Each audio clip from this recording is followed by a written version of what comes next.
ILR کے حوالے سے شروع ہونے والی کنسلٹیشن ختم ہونے میں اب صرف 2 دن رہ گئے ہیں۔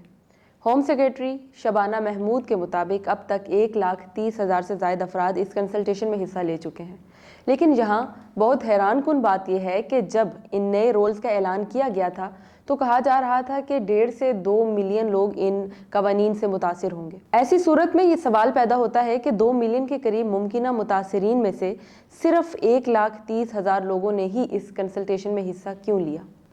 کیا یہ کہا جا سکتا ہے کہ باقی امیگرینٹس کو اس معاملے سے کوئی خاص دلچسپی نہیں ہے؟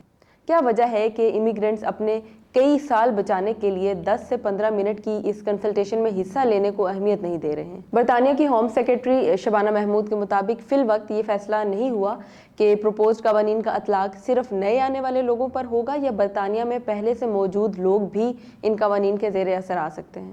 ایسی صورت میں امیگرینٹس کے پاس صرف ایک موقع ہے کہ وہ اس کنسلٹیشن میں حصہ لے کر اپنی آواز حکومت تک پہنچا سکیں۔ یہاں ریفیوجیز کے لیے دائر پٹیشن کے حوالے سے ذکر کرنا بھی ضروری ہے، جس میں امیگرینٹس کی کوئی خاص دلچسپی دکھائی نہیں دے رہی ہے اور صرف کچھ ہزار لوگوں نے ہی اس پٹیشن کو سائن کیا ہے۔ اگر آپ نے ابھی تک اس کنسلٹیشن میں حصہ نہیں لیا ہے تو اب بھی وقت ہے، آپ اپنی آواز حکام تک پہنچا سکتے ہیں۔ گو کہ آپ کے پاس صرف 2 دن باقی ہیں، لیکن اگر آپ اس ویڈیو کو زیادہ سے زیادہ شیئر کریں اور امیگرینٹس کی توجہ اس مسئلے کی طرف مبذول کریں تو بالکل اب بھی ممکن ہے کہ آپ کی آواز حکام تک پہنچ سکے۔